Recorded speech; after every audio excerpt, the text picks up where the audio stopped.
Well, thank you. My name is Schaap. I'm a formal dairy farmer, busy on the biogas market since 2007. First, I would like to tell something about my company and what we do. And secondly, I would tell something about our green gas production and the way we do it with the CNG system.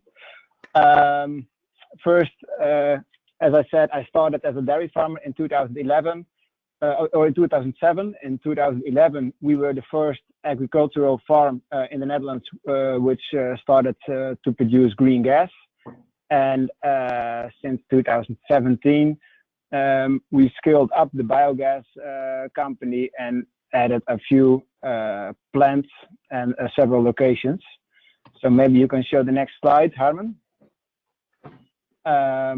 We have about 3 plants of our own, all 3 with green gas, biomethane, and we manage 3 plants from third parties.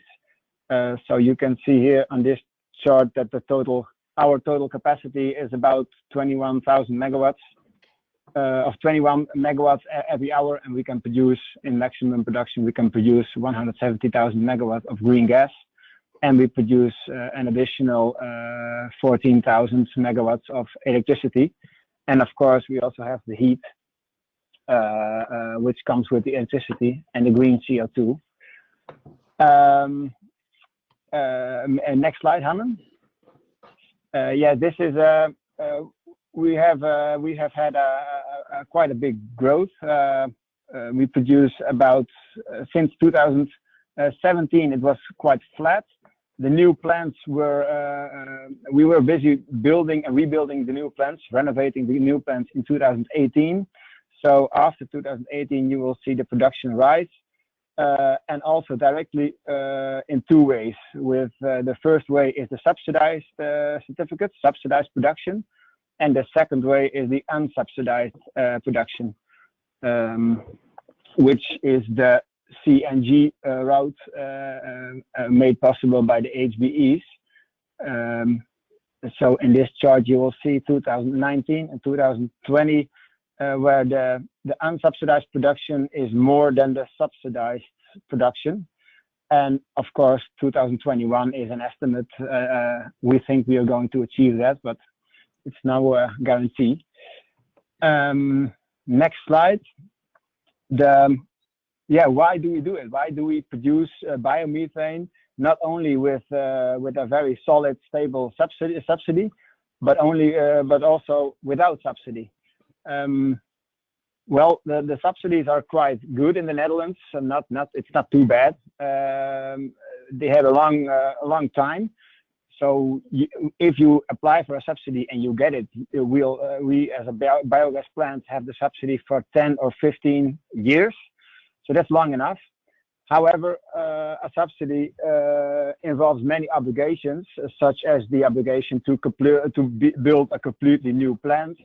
And it's also not possible, if you once got a subsidy, it's not possible have the way to increase the production or to grow your business or to raise the production within the subsidy. So that's not, if you want to grow or if you want to expand, you come. The rules of the subsidy come, the obligations, like you have to build a new production installation, they come on the side. So if you want to grow or you want to expand your business, you have to apply for a new subsidy with all the obligations involved. And as the last year, the total yield is getting lower because of the gas grid prices fall below a subsidy base. So the Dutch subsidies are at a point like 74 euro cents, and the gas grid price is maximated to 20 cents, but the real grid price is about 14 cents, maybe next year 12. So that's the problem we have because of the market prices of the gas. and the HBEs are a little bit getting higher, and that is the reason why the total yield in 2019 was almost the same as the subsidized production, and in 2020, when you clicked at the right moment, so there were, of course, it's a daily price. It's a daily price, so it's not really a solid state. But in 2020, we achieved a higher yield per cube of green gas with the unsubsidized system. Yeah, this is the price chart. You'll see the SDE subsidy quite stable. This SDE subsidy-based price is a total of the grid price, the certificate price, and the subsidy. So that's about 80 cents per cube green gas. The unsubsidized production, that's only the unsubsidized certificates and the grid price. So you'll see in 2020 it was a little bit higher. Next slide.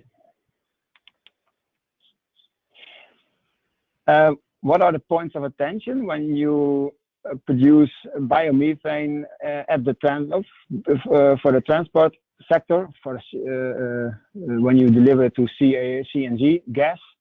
The production must be fully certified, for example, ISCC or better biomass, and the raw materials must be advanced and potentially double counting according to the renewable energy directive. So maybe I think about 60%, for 55 to 65% of the available biomass products in the Netherlands, they can be used for the unsubsidized certificate production. And also important is that you need a monthly double counting statement. So you have monthly audits by an external audit organization.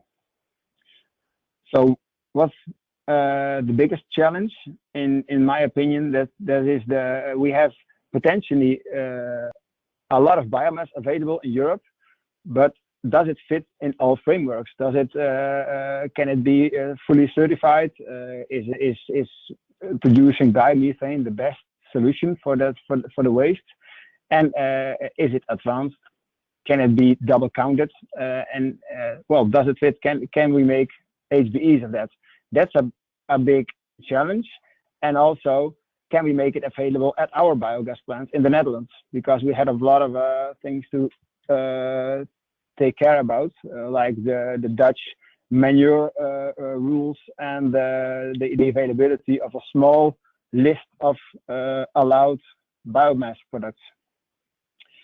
So that's the points of attention. I'll give an example for a plant, and that's this one. We because of the production of green gas for the transport, we had a chance to buy an old biogas plant in the town of St. Nicolaas. It was standing still for 3 years. We bought it, we renovated it, and we did not apply for a SDE subsidy because the SDE subsidy gives to get a SDE subsidy, you have to build a completely new plant, and that's not what we wanted because the plant was already there. So the solution of the producing gas for the transport sector was the perfect solution because we didn't have to build a new plant. So right now this plant is fully operational without any subsidy, operational for about a half year, and as far as I know, it's the first and only plant in the Netherlands which is built without subsidies. Our second example, that is our Luttelgeest plant. It's our biggest plant, which was in the business plan originally could produce about 5 megawatts of green gas an hour, also 1 megawatt of electricity and heat every hour. And we